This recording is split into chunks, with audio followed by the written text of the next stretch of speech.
챕터 6 변화 빚어지며 발견하는 참모습 화와 시기심의 근원 창세기 30장 1절부터 2절 라헬이 자기가 야곱에게서 아들을 낳지 못함을 보고 그의 언니를 시기하여 야곱에게 이르되 내게 자식을 낳게 하라. 그렇지 아니하면 내가 죽겠노라. 야곱이 라헬에게 성을 내어 이르되 그대를 임신하지 못하게 하시는 이는 하나님이시니 내가 하나님을 대신하겠느냐. 화와 시기심은 내면에 채워지지 않는 부족감의 표출입니다. 라헬은 남편 야곱에게서 사랑을 받았지만 자식이 없음으로 인해 언니 레아를 시기했고 이 불안함이 원망과 화로 발전하여 남편에게 성을 내곤 했습니다. 시기심으로 나에게 주신 은혜가 보이지 않고 다른 사람이 부러워 보이면 열등감의 포로가 됩니다. 분노와 시기심을 해결하지 못한 라헬에게 아들은 기쁨과 선물이 아니라 단지 경쟁의 도구에 불과했습니다. 경쟁에서 이겼으나 만족함이 없으니 더욱 비참할 뿐입니다. 상처가 아픔으로 남으면 나쁨으로 변질되어 갑니다. 그리고 그 상처로 인해 죄를 짓게 됩니다. 그러므로 상처는 해결되어야 합니다. 상처가 아픔으로 끝나지 않고 하나님을 만나는 계기가 되어야 합니다. 라헬이 인간적인 모든 방법을 동원했지만 결국 아이를 낳지 못하자 하나님이 라헬을 생각하신지라 하나님이 그의 소원을 들으시고 그의 태를 열어주시어 요셉을 낳게 하셨습니다. 아무것도 할 수 없는 불가능한 인생이 하나님을 의지하고 끝까지 버틸 때 그 자리는 하나님의 가능성의 증거가 됩니다. 서로의 죄를 덮고 서로에게 선물이 되는 기도의 사람이 되십시오. 내 속에 있는 해결되지 못한 화, 미움, 시기, 질투, 경쟁심, 분노 등을 다 내려놓으면 좋겠습니다. 그리고 하나님 앞에서 어떻게 해결함을 받을지 기대하면 좋겠습니다. 하나님이 우리를 교회 공동체로 부르신 것은 누군가의 죄를 담당하고 다른 누군가에게 아름다운 선물이 되라는 뜻입니다. 몸과 마음이 지친 이웃에게 따뜻한 추억을 만들어 주십시오. 필요한 순간에 따뜻한 말 한마디를 건넴으로써 아름다운 선물이 되기를 바랍니다. 화의 근원을 인정하고 하나님의 채우심을 간구합니까? 나는 공동체의 다른 사람에게 아름다운 선물이 되려고 합니까? 하나님을 만나면 회생 불가능한 인생이 가능성의 증거가 되리라 믿습니까? 오늘은 하나님의 손길 151번째 화와 시기심의 근원에 대한 이야기를 나누어 보겠습니다. 벌써 3일째 2025년 변화산에서 나누었던 페이스타임이라는 주제의 말씀을 나누고 있습니다. 말씀의 주인공은 야곱, 레아, 라헬이죠. 어제 말씀 기억하세요? 왜 이렇게 그렇게 억울한지. 야곱은 야곱대로 라반에게 배신당한 것이 화가 나고 사랑하는 여인 라헬을 차지하지 못한 것도 화가 나고 레아는 그가 시집을 왔지만 자기를 사랑해주지 않는 남편 때문에 화가 나고 라헬은 남편에게 사랑을 받았지만 자식이 없는 것 때문에 화가 나고 생각해보니까 우리들 주변에는 화가 날 일들로 가득 차 있는 것 같아요.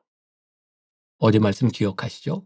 그런데 이 레아가 그의 화를, 그의 억울함을 이길 수 있었던 중요한 이유 가운데 하나는 시기심과 비교가 아니라 남편만을 바라보는 인생이 아니라 하나님을 바라보며 유다, 네 번째 아들 유다를 낳았을 때 하나님을 찬양하라.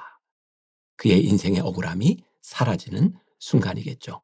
그리고 놀랍게도 하나님은 성경의 주인공처럼 나와 있는 야곱과 라헬을 통해서가 아니라 레아를 통하여 예수님의 족보가 이어가게 하시는 것을 보게 됩니다. 사랑하는 여러분, 때때로 우리들에게 억울함의 감정이 찾아올 때에 그 억울함이 절대로 우리의 인생을 망가뜨리지 않는다고 하는 것. 또한 때때로 우리들의 인생에 힘들고 어렵고 화나는 시간들 지나간다 할지라도 이 또한 지나가리라.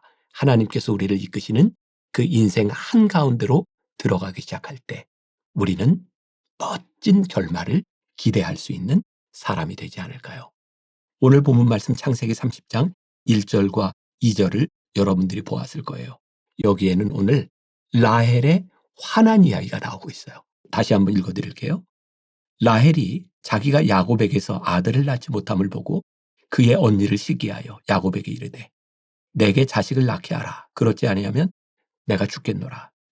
야곱이 라헬에게 성을 내어 이르되 그대를 임신하지 못하게 하시는 이는 하나님이시니 내가 하나님을 대신하겠느냐. 야곱이 라헬을 사랑한 건 맞지만 아무리 사랑해도 해결할 수 없는 일이 있는 거예요. 하나님이 자식을 주시지 않는 걸 내가 어떻게 하랴. 라헬이 내가 죽겠노라. 그러니까 야곱이 화를 내요. 제가 요 말씀을 나눌 때에 변화선 새벽기도에서 그런 표현을 한 적이 있어요. 로맨틱가이 야곱이 버럭가이가 되었다. 아마 라헬의 마음 가운데는 그런 기대함이 있지 않았을까요? 내가 이렇게 화가 나고 억울하다고 생각하는 내 인생 가운데 내 사랑하는 남편 야곱이 위로해 주었으면. 근데 어떤 사람도 자기 인내의 한계를 넘어서고 자기 능력의 한계를 넘어서면 내가 원하는 것만큼 채워줄 수 있는 사람은 없습니다. 제가 여러분들에게 불신을 심어주고자 하는 것이 아니라 우리들이 살아가는 이 세상에 어떤 누구도 내가 원하는 감정을 충족시켜 줄 만한 사람은 없다. 그러니 오늘 우리들에게 화가 나는 일들이 있을 때에 그것을 받아들여야 되는 것도 있고, 그래, 그러려니 해야 되는 것도 있고, 이것은 어쩔 수 없는 일이구나 라고 생각해야 되는 일들도 있을 것 같아요. 일단은 우리들의 화를 좀 이렇게 누르고, 여러분들 책 3가지의 주제로 나와 있는데 첫 번째가 그렇게 되어 있죠. 화와 시기심은 내면에서 채워지지 않는 부족감의 표출입니다. 사실 우리들의 마음에 많은 여유가 있으면 화를 많이 상쇄시킬 수 있어요. 어쩌면 이 화는 우리들 안에 있는 열등감의 표현이기도 합니다. 또는 잠재되어 있던 우리의 상처를 누군가 탁 건드릴 때 우리들에게 팍 터쳐나오는 것과 같은 거죠. 라헬에게 있어서 그런 순간이었던 것 같아요. 아무리 해도 되지 않는. 당시 근동지방 사회에서 아들이 없어서는 안 되는 그런 사회 가운데서 아들이 없다고 하는 그것 때문에 그녀에게 찾아왔던 화난 인생. 근데 하나님께서 라헬을 찾아오셨죠.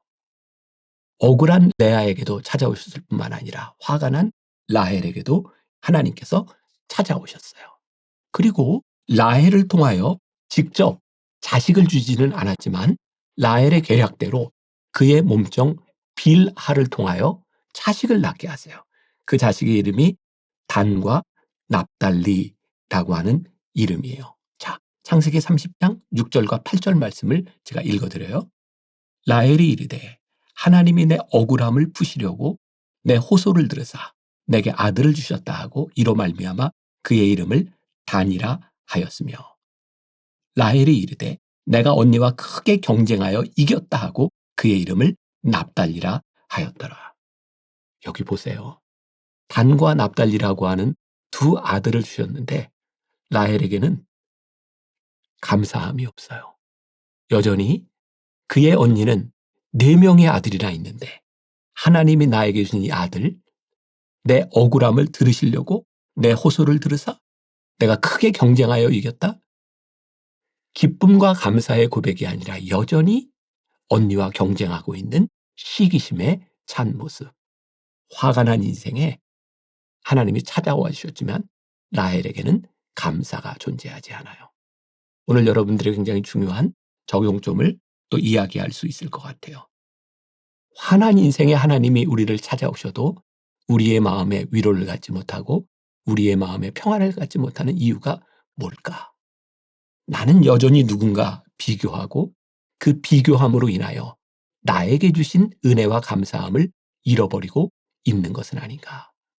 그러니 오늘 여러분들에게 제가 한번 제안을 하고 싶다면, 적용을 하고 싶다면 여러분들이 억울하다고 생각하는 그 인생에 찾아오신 하나님의 손길을 비교로 보지 말고 나에게 찾아오신 하나님의 손길을 볼 수 있다면 얼마나 좋을까.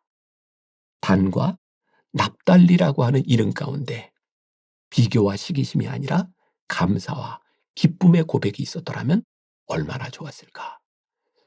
오늘 여러분들을 향해 베푸시는 하나님의 손길을 한번 보셨으면 좋겠어요. 아, 이게 누구와의 비교에 대한 문제가 아니라 하나님이 나에게 주시는 은혜구나.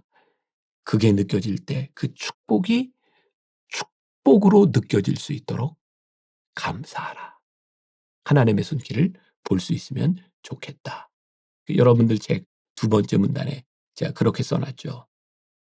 상처가 아픔으로 남으면 나쁨으로 변질되어 갑니다. 우리는 이제 이 이후에 나오는 사건들을 알아요.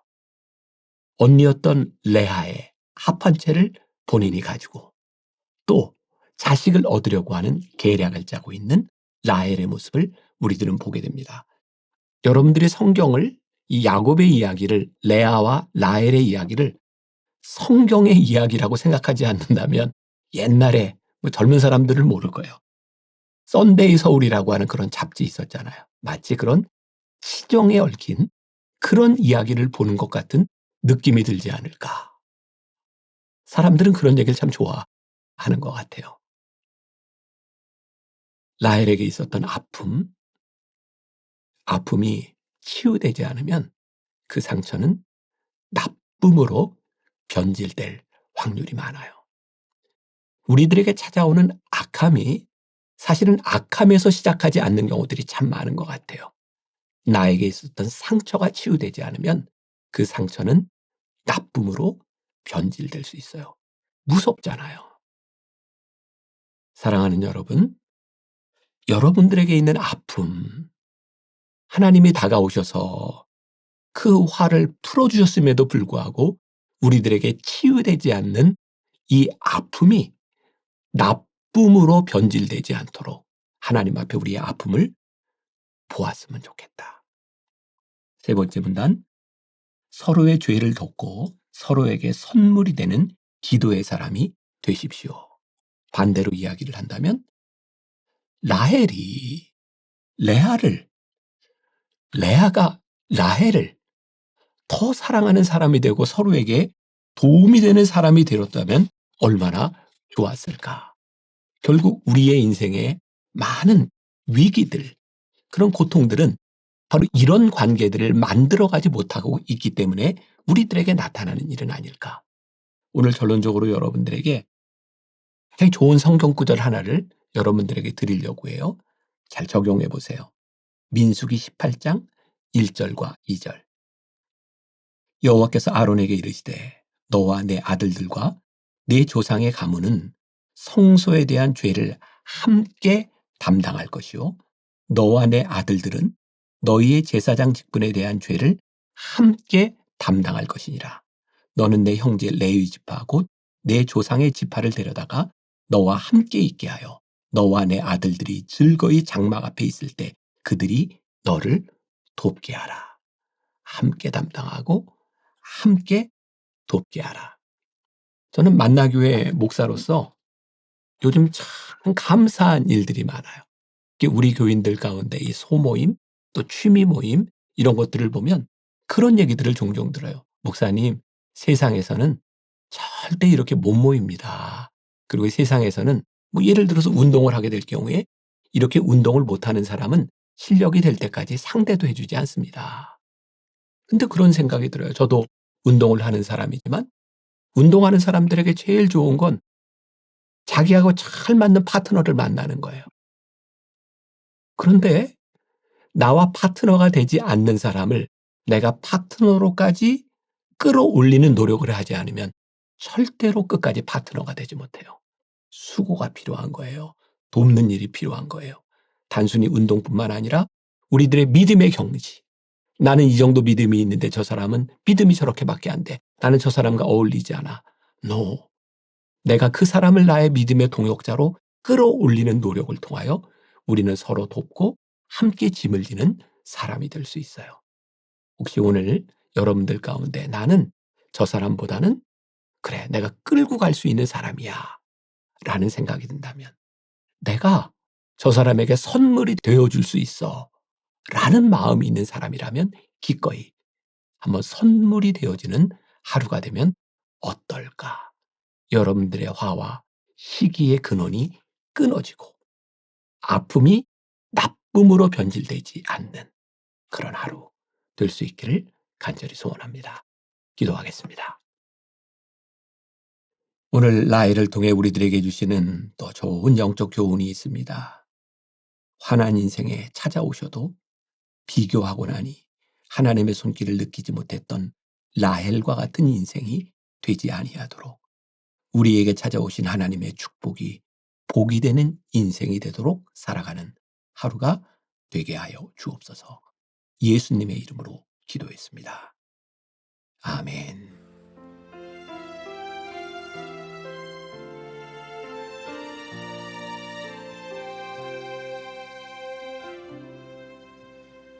메마른 영혼을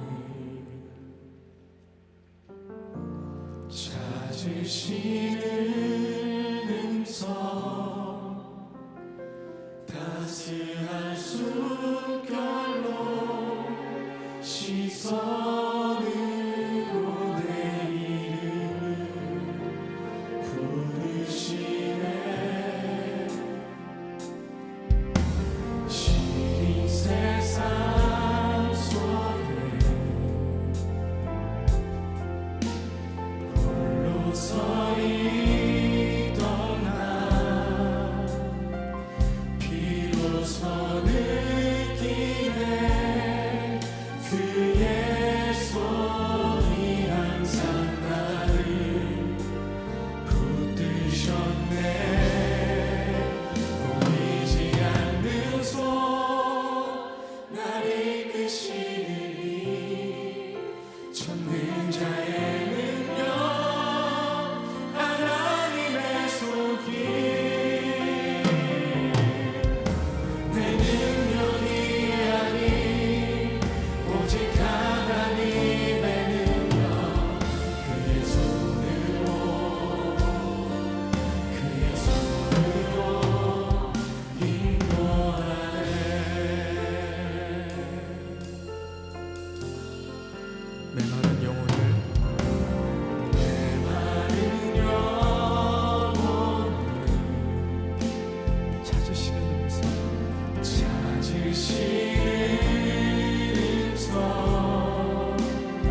이